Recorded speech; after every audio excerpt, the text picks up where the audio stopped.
171 deaths.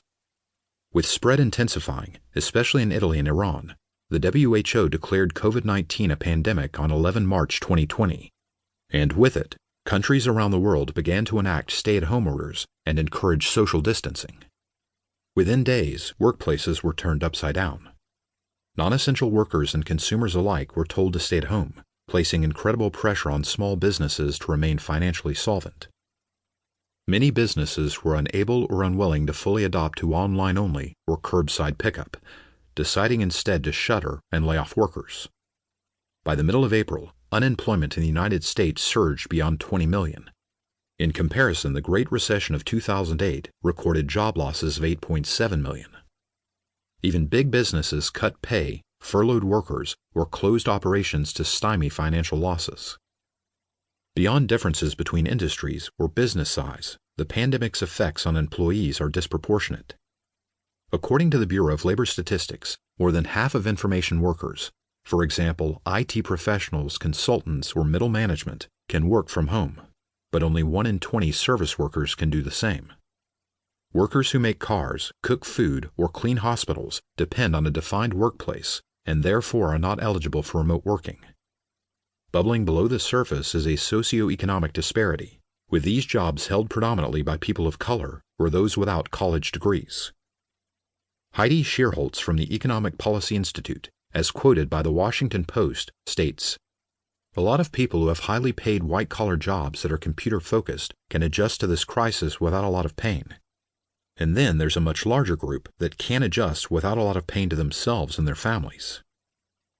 For workers who were able to transition to remote working, an experiment into the future of work was undertaken that would challenge both the technological infrastructure and the social bonds that tie together coworkers and the customers they serve.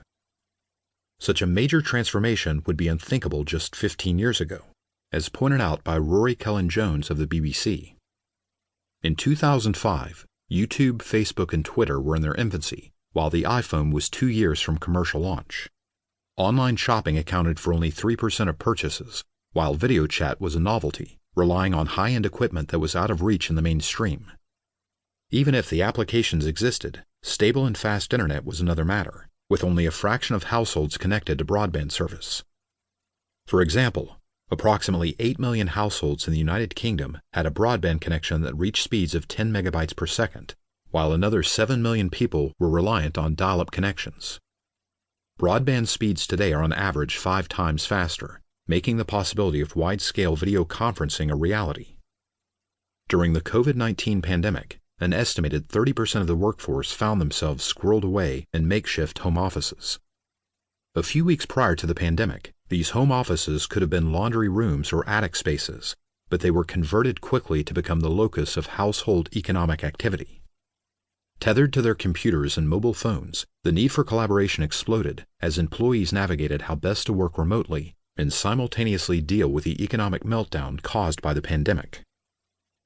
IT departments scrambled to add bandwidth and plug holes in their video conferencing and file sharing infrastructure. In an initial review of internet usage, peak traffic surged by between 10% and 30% from pre-pandemic levels, with the high end dominated by countries that mandated distance learning for children. The pandemic was a real-life test on the minimal conditions needed for remote working at scale. Even before the pandemic, some of the business requirements were obvious, such as having a high-speed internet connection, standardized company-issued equipment, and software that would allow multiple users to collaborate on documents.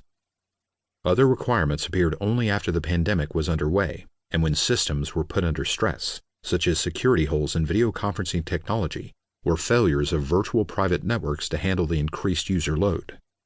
Yet the harder and more subtle challenges of remote work were not technology-related, but rather dug at the core of human interaction.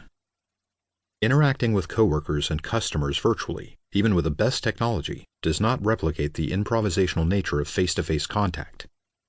Conference calls do not provide the same opportunities for rapport building or social connection when compared to sharing lunch with a colleague or walking the corridors of someone else's work environment. This point was demonstrated by C-Trip, a Chinese travel agency, in an experiment on home working for its 16,000 employees. After initially witnessing higher satisfaction and productivity among call center staff, the effects reversed.